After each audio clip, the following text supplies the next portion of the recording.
So we are in Washington, July 29, 1974.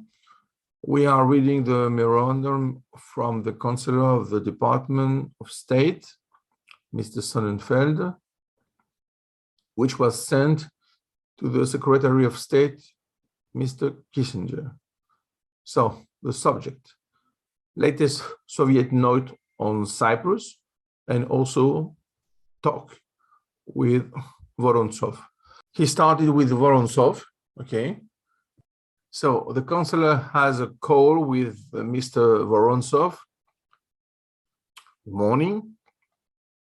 The important thing is that he mentioned the United Nations Security Council,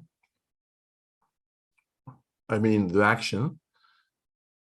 So Vorontsov, the Soviet guy, said that it was a good thing for people to work around the clock because the situation has to be brought under control.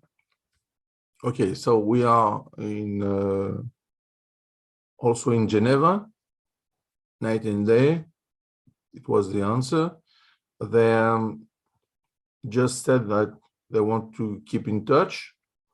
And by the way, Vorontsov said, don't disappear. It seems to be like a joke, but remember that if it is mentioned in the memorandum, is to say something. Okay. And I mean, it's obvious that is important. So the Soviets are working with Lygeros in New York. So this is a mention, you remember? So we have a proof. And Rosidis is also in close touch with them. So this is a proof. We are in July 29, and there is a mention about the work between the Soviets and Lygeros. So now you don't need to believe me. The only real program seems to be to keep Lygeros in play and to somehow get him into the diplomatic process in Geneva.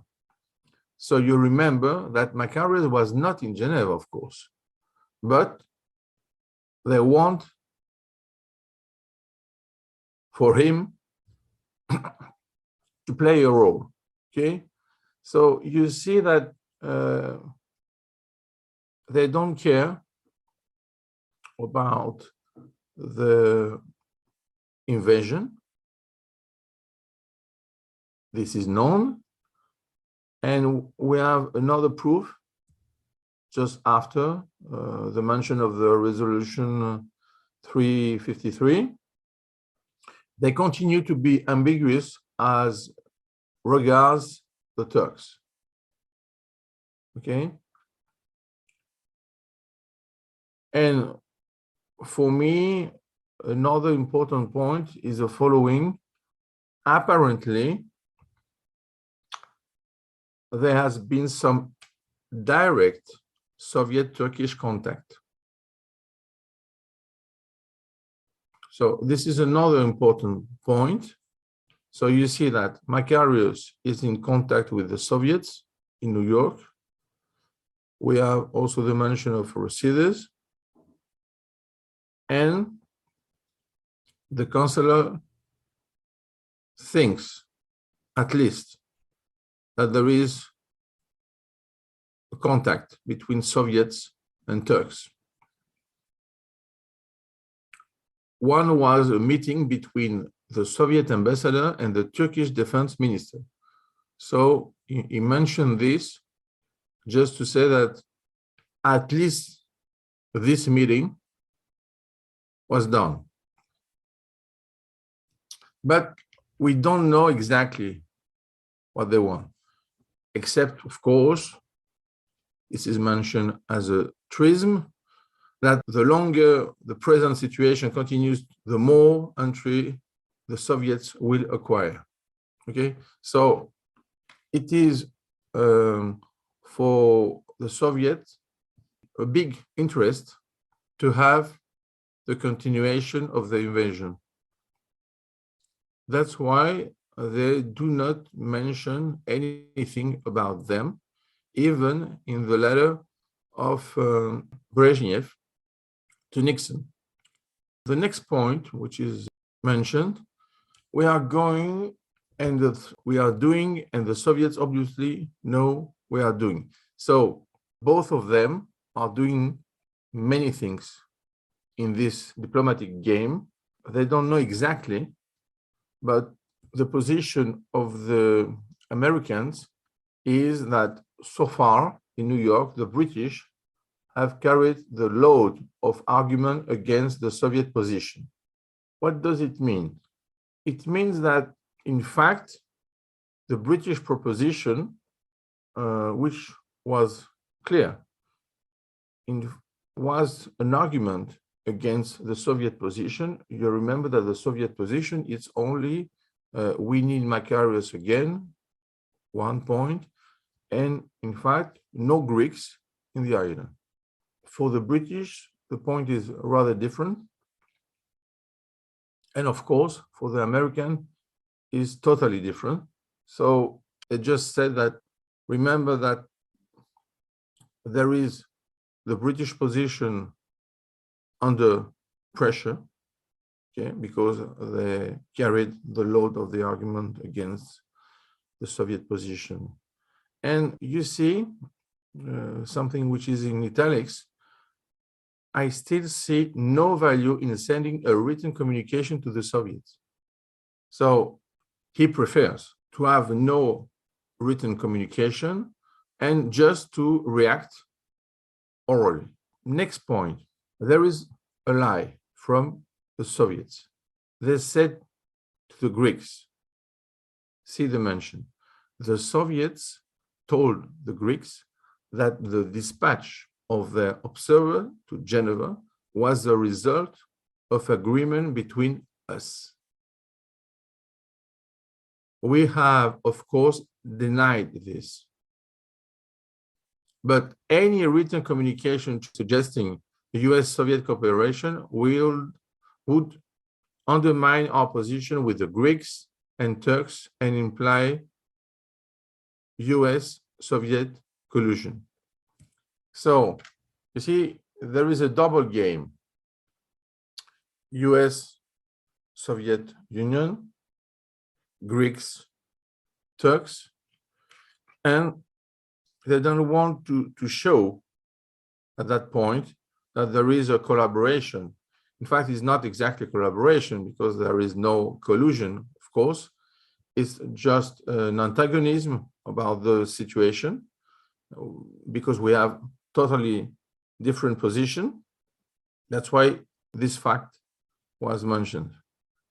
In summary, therefore, if you agree, so if you agree, it is a reference to Kissinger. I think I should call Vorontsov at the end of the day to say what? 3 points. Of course, many others are mentioned, but I think these 3 points are more important. That, of course, the interests of Cyprus are not being ignored. Okay, it's 1 point. In any case, it's related also with the position of the Soviets. The second one is we don't like the accusatory tone of Soviet statements and communication. And the explanation is they imply an adversary position when our entire proposal has been to find a solution acceptable to all directly concerned without making this an international dispute. So the US are trying what? To avoid an international dispute and to say that, okay, we are trying to find a solution which is acceptable. Of course, the problem is the ceasefire, you remember. But the Soviets have always an accusatory tone in their statements, in their communication. So the chancellor wants to at least mention this, and said, we should say, we don't like this. You see, it's not totally diplomatic, but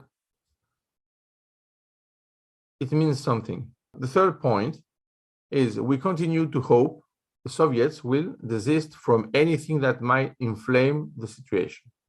The explanation, they are trying to avoid direct contact between the Soviets and the Turks on the ground, not in New York, because it was done.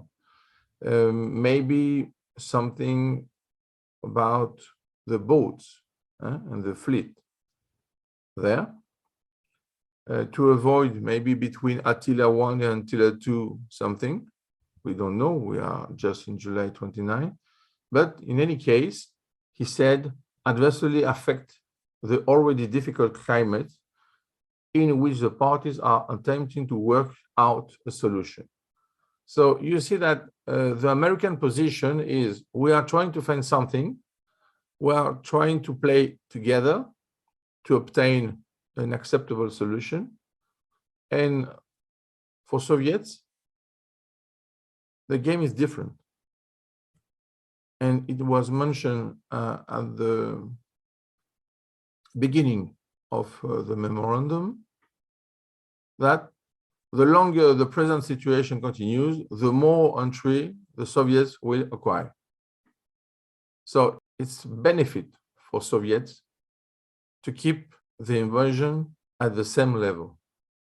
For us, as we are with us, it's a problem, a very serious problem.